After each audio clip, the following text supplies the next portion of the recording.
This is Algebra 2, Lesson 89. The first part of this lesson is on conjunctions.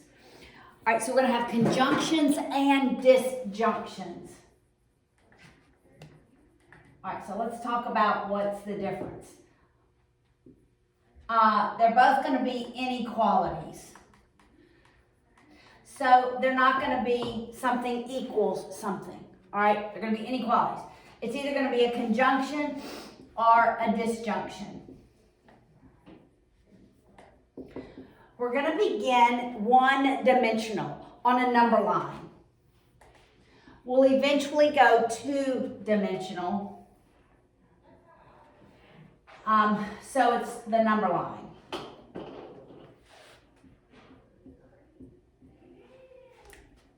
Is what that's one dimension. So it's an X value, right? Not an X and a Y value, all right? Conjunctions always have the word and. And when you graph them, it will always be points in between two other points. So conjunctions will always be and. Conjunctions can be written two ways. They can be written like X is greater than -2 and X is less than 3 or less than or equal to 3. It can be written that way.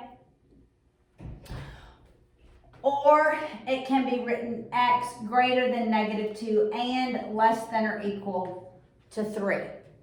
And remember we talked about interval notation, right? So in interval notation, that's what it would look like. All right, so a conjunction is always the area between the two values.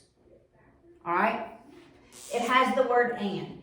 So if I were to graph this, 0, -1, -2, 1, 2, 3. It's greater than -2, so there's an open indicator at -2. But less than or equal to 3, there would be a closed indicator, and it's every point in between. So every point in between is greater than -2, and it is less than 3. Anything outside that range does not satisfy both of those inequalities. Conjunction is always and, you're always going in between. A disjunction is really an or. And your arrows are always going to go away from one another, always. So it's going to look something like X less than -2 or X greater than or equal to 1. It's going to be an or. You cannot write this as one statement. All right, so if we have 0, -1, -2, 1, 2, less than -2 goes in that direction, greater than or equal to 1 goes in this direction. In interval notation, it's going to go from -infinity all the way up to -2.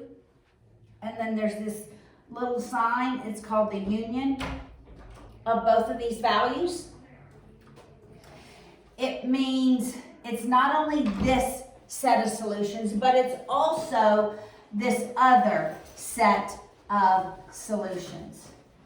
All right, so I just want you to be, this is, interval notation is not in this lesson, but if you move on to a college algebra, this is how you're going to have to write the solutions. So if you don't take pre-calculus, yeah. And then the open circle for like the drawn circle, that means it's in the negative. It means it's not equal to. Open indicator. Closed indicator means it can also equal that value. All right? All right, so let's work through the examples. The first one is a conjunction. All right, so I want you to be thinking and reasoning as you see the problems. If it's a conjunction, you're mapping it in between. If it's a disjunction, it's always going to go away from each other, all right? So looking at example 89.1 on page 368, it says graph negative x minus 3 less than or equal to negative 2. Here's the key word, and I'm thinking conjunction, I'm thinking it's in between, right? And x minus 2 less than 1. It says domain is integers, but you know I don't like to do integers. We're going to do reals. We're going to say our domain is an element of all reals. All right, the first thing we have to do is solve for x in both of the inequalities. So we'll add 3, and it's negative x less than or equal to 1. But remember, we don't want what negative x is, right? We want what x is. So when I multiply by a negative 1, it changes the direction of the sign, but we don't lose our equality, okay? Don't lose your equality when you change the direction of the sign. Here we're simply going to add 2, and this is x less than 3. So when we graph it, we start with the smallest number and go to the largest number.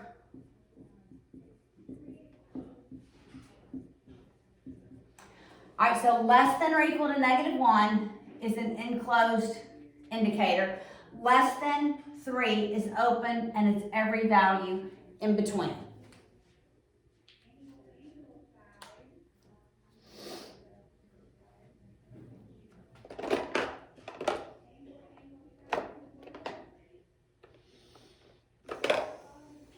All right, let's look at the next example.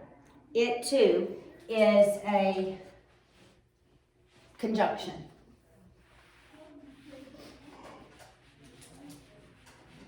These are pretty simple. Yes. Yeah. All right.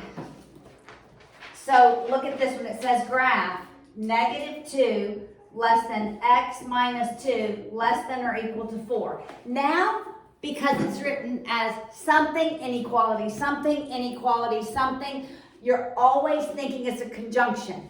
Disjunctions are never written like this. All right, so we have 3 parts with 2 inequalities. You always want x to be in the middle, always. All right? But there's an x minus 2. I only want x in the middle.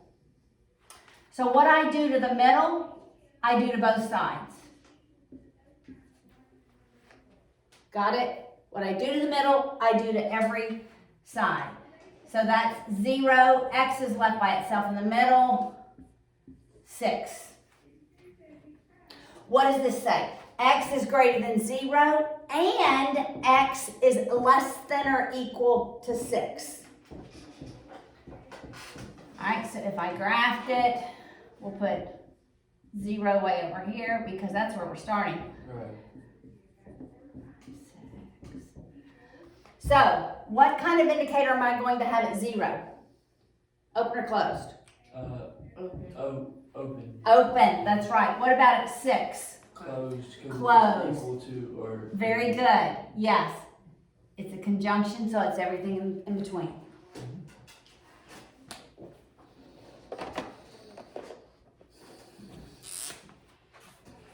All right, now let's look at a disjunction. Does this make sense so far? Yes, Good with this? You get to work some practice problems in a minute. Keyword, you get to, right? We would love to, Ms. Palmer. Exactly. All right, 89.3 in the middle of 369. Here we have negative x greater than or equal to 3, or, keyword, I'm thinking away, right? When I hear that word or write that word or, I'm thinking they're going away. So if you need to make notes as you're writing it, make notes, right? Or negative x less than negative 1. We're always going to graph reals, even in your homework. Both of these are negative x. We don't want negative x. So we're going to change the signs, change the direction of the sign without losing our equality. We're going to change the signs and change the direction of the sign. Got it? course, we don't add an equality either when we change the direction of the sign.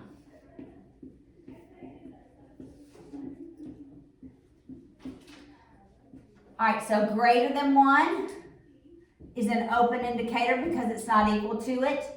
Less than or equal to 3 is a closed indicator, and that is less than 3.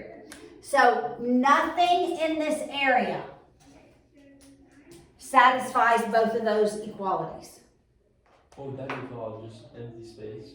It is an empty space, yes. So we're really going to be moving towards linear inequalities rather. And then we're going to have rational inequalities that we work with. All right, 89.4, graph. Negative x minus 2 greater than or equal to 0, or keyword, away from one another. 89.4, where is that? Bottom of page 369. Oh. X plus 3 greater than 6. All right, again, we solve for the value of x. We're going to add 2. So it's negative x greater than or equal to 2. But we don't want to know what negative x is. So we multiply by negative. We change the direction of the sign without losing our equality. Here we're just going to subtract 3. 6 minus 3 is 3. Or we're going to graph it. It's going to go away from one another.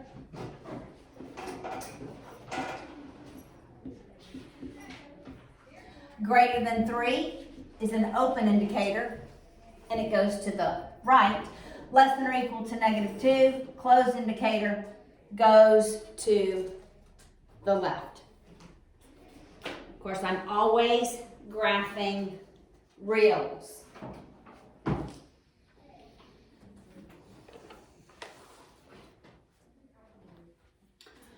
All right, the next part of this lesson is a review from geometry.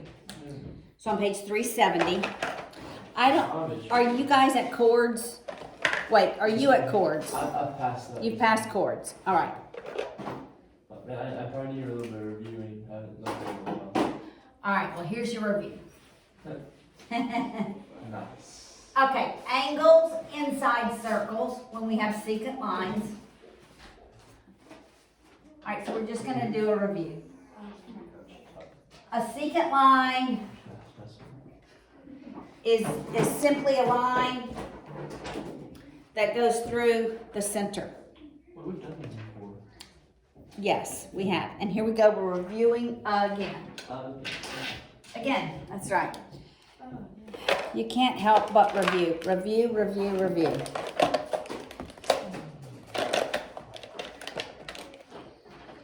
All right.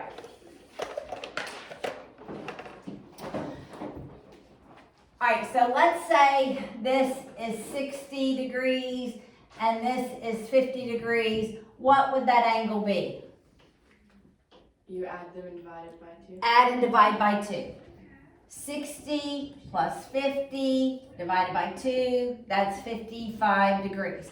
All right, so when the secant lines intersect inside the circle, you add their intercepted arcs and divide by 2.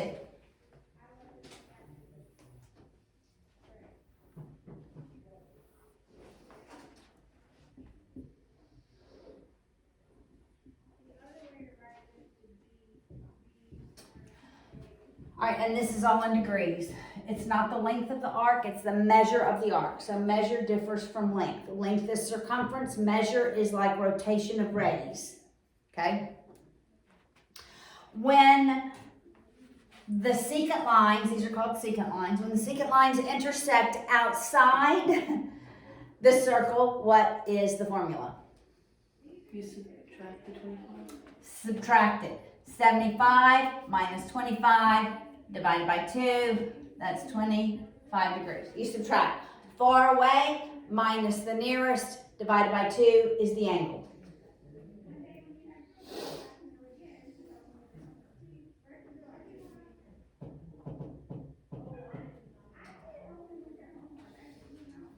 Okay, now we're gonna do chords. Chords, yes.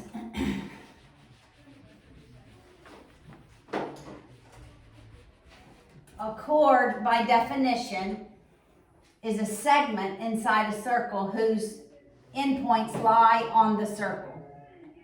That is the definition. So if the length of this was 3, the length of that was 7. Let's change that to 7 because mine won't make sense. 7. Let's say I don't know that length, but that length is 5. Here's the rule. The product of the chord segments always are equivalent. So 3 times 7, the individual segments of that chord, the product of them is the product of any other chord inside of a circle. 5 times x. It always works. I know that feels strange, but it always works, no matter where the chords are. So it's 21 is 5x divided by 5. The value of x is 21/5.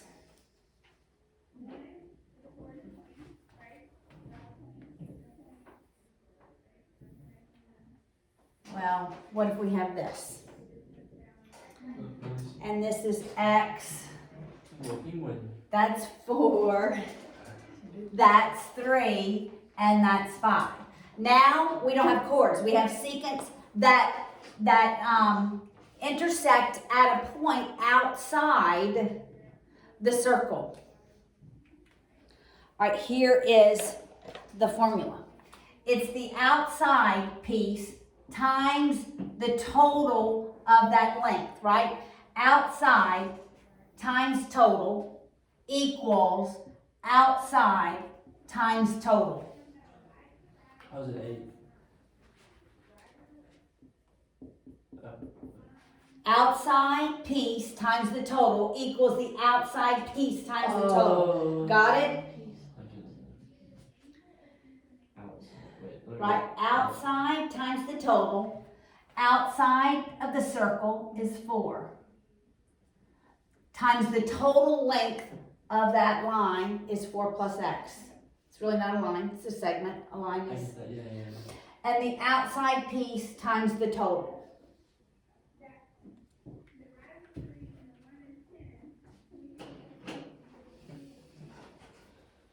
So if we distribute the 4, we have 16 plus 4x equals, that's 3 times 8.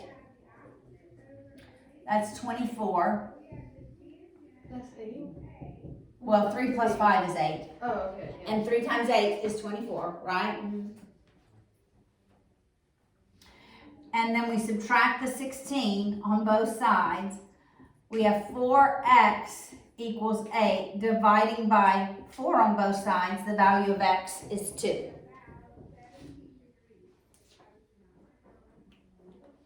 Oh, this is. Okay, one more. Just one more. What if one goes through the circle and one is tangent to the circle? Okay? It's the same rule. Outside times the total, 4 plus x, equals outside times, what's the total length of this segment? 8. Oh, It's a trick question, right? But it's the same rule. Outside times the total equals outside times the total. Try to trick us. It does feel kind of tricky, right? But it's the same rule. Isn't that interesting? The rule doesn't change. That is what is most interesting, I believe, about math. Is if you lock in these rules, you can apply them in almost any circumstance, and any problem. All right, so then we have 16 plus 4x. What's that, 64? Subtract 16. What's 64 minus 16? 48. 48 divided by 4, that's 12. X, the value of x is 12.